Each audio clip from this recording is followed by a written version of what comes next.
Pearl Harbor, a striking white monument seems to ride at anchor. It is a memorial to a fallen crew, to a sunken ship.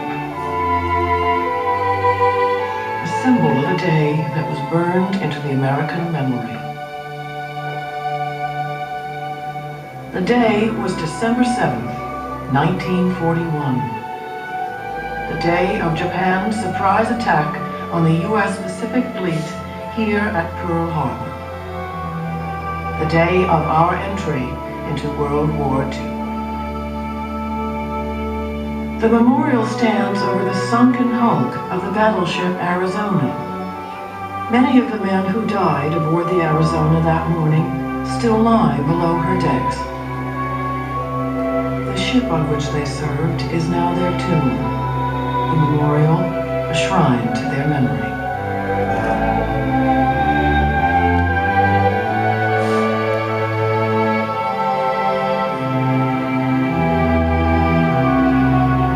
What happened here on that Sunday in December? Why was our fleet attacked? Why were so many killed?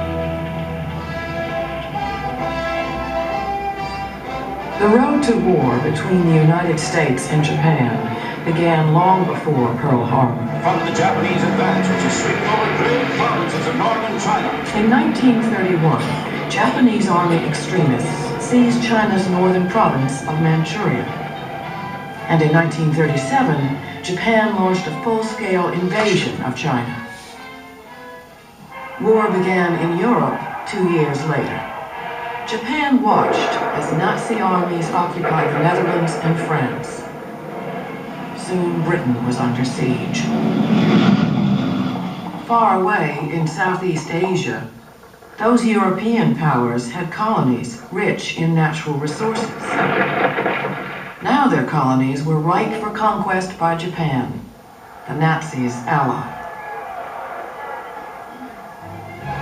But the United States had interests in Asia too. American lives are endangered as the invaders are about to storm in. We were outraged by Japan's aggression in China. Victims of the calamity of war. We couldn't allow Japan to dominate the Pacific. To deter Japanese aggression, the United States moved her Pacific Fleet out to its base at Pearl Harbor in the Hawaiian Islands. West Virginia steams from New York Harbor to join the rest of the fleet, ordered to the Pacific. The backbone of our fleet had always been our battleships, armored giants named for the states of the Union. To stand on duty in the Pacific, the fleet of the United States. The USS Arizona was one of them. She was launched in 1915, modernized in 1930, ready to cruise and fight in the vast Pacific. She was a small city gone to sea. More than 1,500 men served aboard her. Officers, seamen, cooks, carpenters, gunners, Marines, and airmen.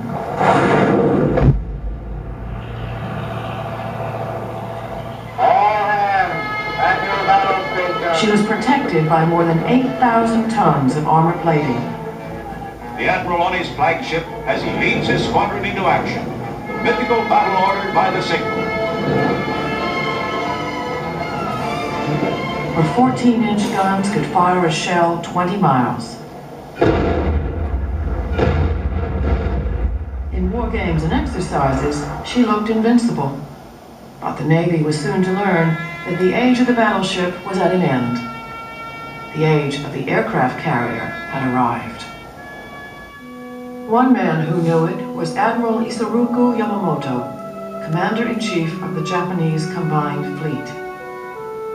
Though opposed to war with the United States, Yamamoto believed that if Japan wanted to seize the European colonies in Southeast Asia, the U.S. fleet at Pearl Harbor would have to be knocked out first. He proposed to use Japan's first-line aircraft carriers and hundreds of planes in a massive surprise attack on Pearl Harbor. Before the Americans could rebuild their fleet, Japan could achieve her goals in Asia. It was a daring gamble. In July 1941, Japanese forces seized all of French Indochina, fearing that Japan would use these Indochina bases for an attack on our garrisons in the Philippines. The United States government took action. President Franklin Roosevelt demanded an end to Japanese aggression. To back up his demands, he stopped all sales of American oil to Japan. Oil, the lifeblood of the Japanese war machine.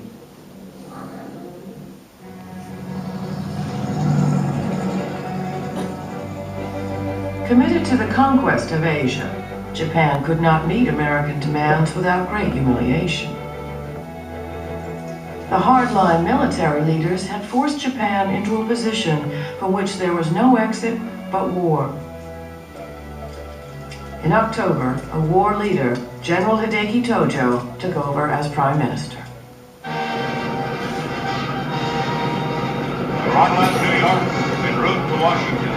In a dramatic attempt to avert war in the Pacific, Saburo Kurosu comes as a special envoy of the Tokyo government. Even as fruitless negotiations to lift the oil embargo continued in Washington, the Imperial Navy prepared to carry out Yamamoto's plan.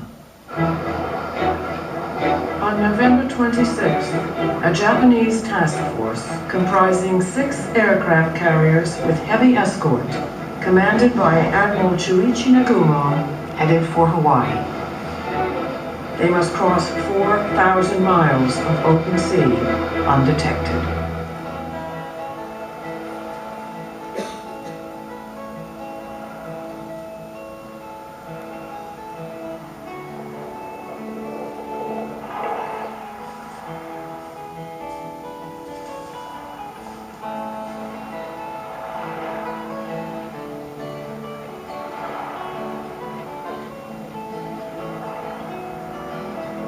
The American military knew that a surprise Japanese attack on Hawaii was possible, and they thought they were prepared. The U.S. Pacific Fleet was commanded by Admiral Husband E. Kimmel. Admiral Kimmel sent out the fleet from Honolulu weekly on exercises, preparing for offensive operations in case of war with Japan. While in port, the defense of the fleet rested with the Army under the command of Lieutenant General Walter C. Short. An impressive array of coast artillery, anti-aircraft guns, and even an early form of radar protected Oahu's shores. Army fighters based at Wheeler and outlying airfields guarded the skies. Hickam Field's heavy bombers could strike an enemy fleet long before it could reach attack position. General Short believed, however, that the great danger was not air attack, but saboteurs. To make his aircraft easier to guard, he ordered them parked wingtip to wingtip, their guns unloaded, in the center of the airfields.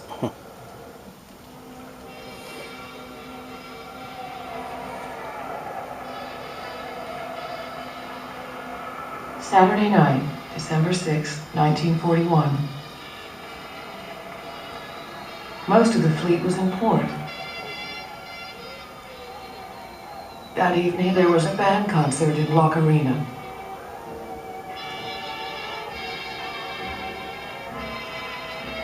The carriers Enterprise and Lexington were away, delivering aircraft for the defense of Wake Island and Midway.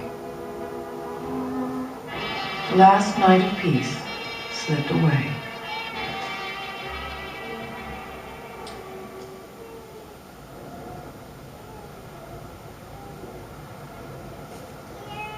Six o'clock a.m., 220 miles north of Oahu. Still undetected, Nagumo turned his carriers into the wind and launched his planes.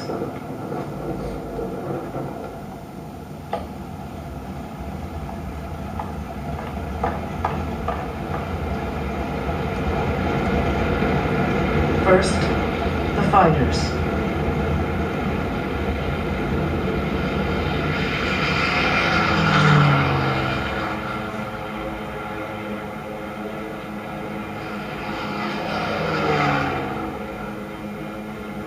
Then the attack planes, carrying special armor-piercing bombs to hit the battleships, or aerial torpedoes modified to run in the shallow waters of Pearl Harbor.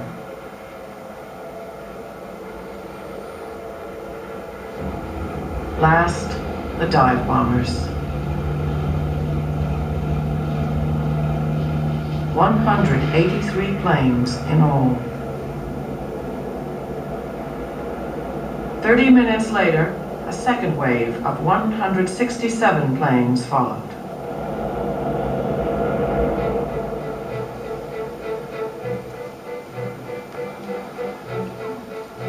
At 6:30 a.m., the destroyer Ward sighted a submarine in the restricted waters off Pearl Harbor.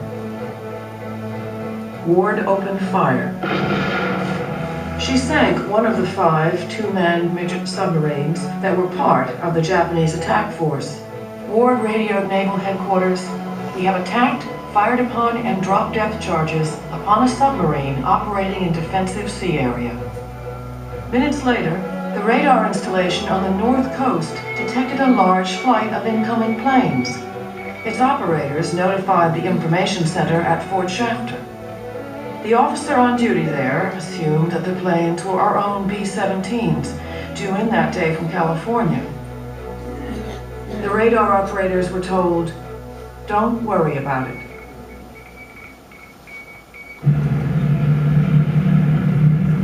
The radar had detected the Japanese strike force. At 7:48 a.m., they hit Kaneohe Bay Naval Air Station.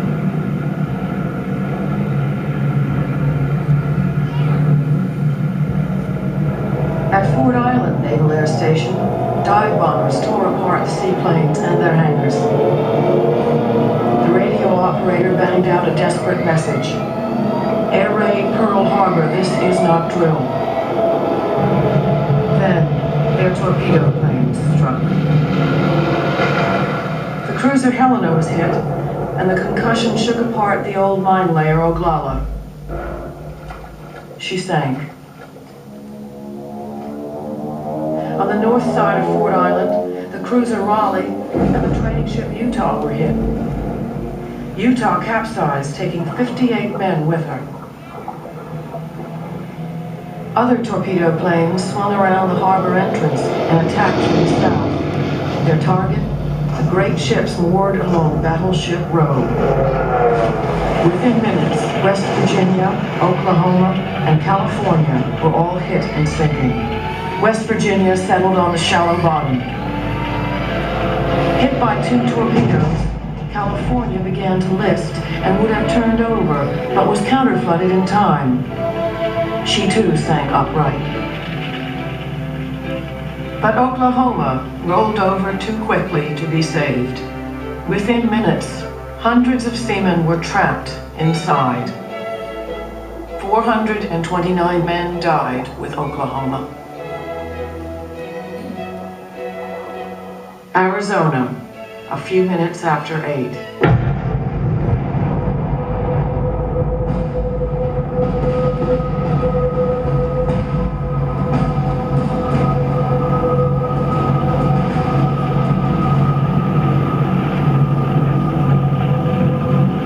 An armor-piercing bomb went through her deck and ignited the forward ammunition magazine. Thousands of tons of ammunition exploded.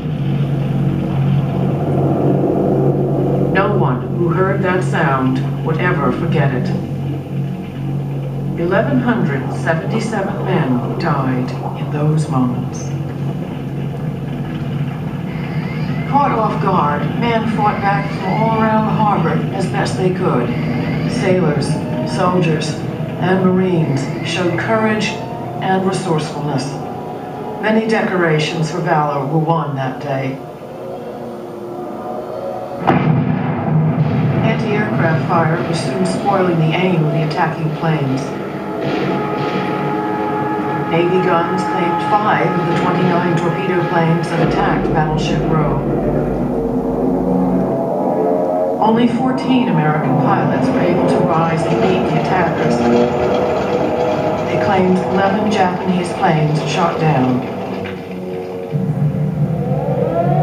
At about 8:50, the second wave of bombers struck. Hickam and Wheeler Fields were hit again. The second wave smashed the destroyers Castleton and Downs in Dry Dock Number 1.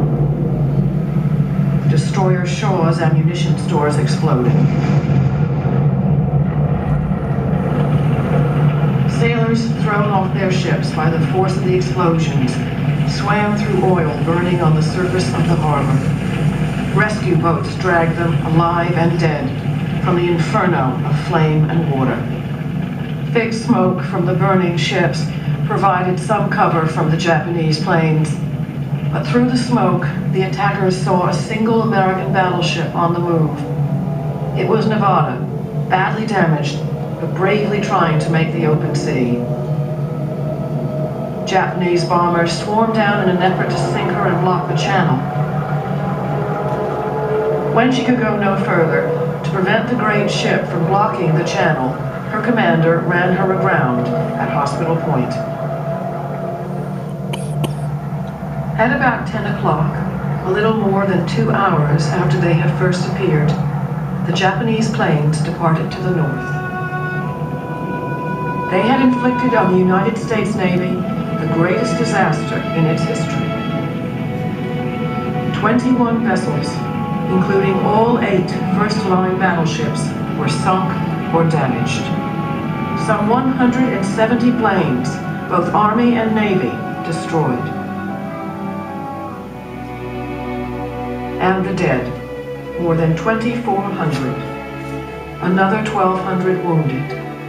Sailors, airmen, Marines, soldiers, and civilians. The victory was bought for a small price. 29 Japanese planes shot down, 55 airmen killed. 9 of the 10 midget subcrewmen also died.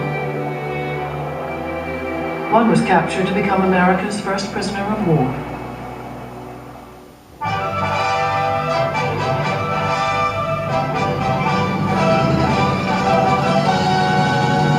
Yesterday, December 7th, 1941, a date which will live in infamy. The United States of America was suddenly and deliberately attacked by naval and air forces of the Empire of Japan.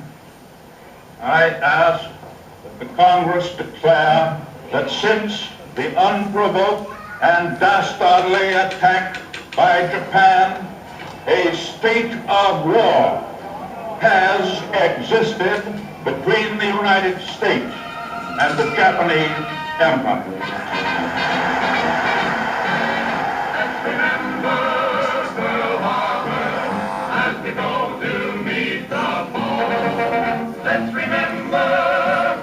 The attack on Pearl Harbor did something the Japanese had not counted on. It united America, awakened her fighting spirit, mobilized her industrial might.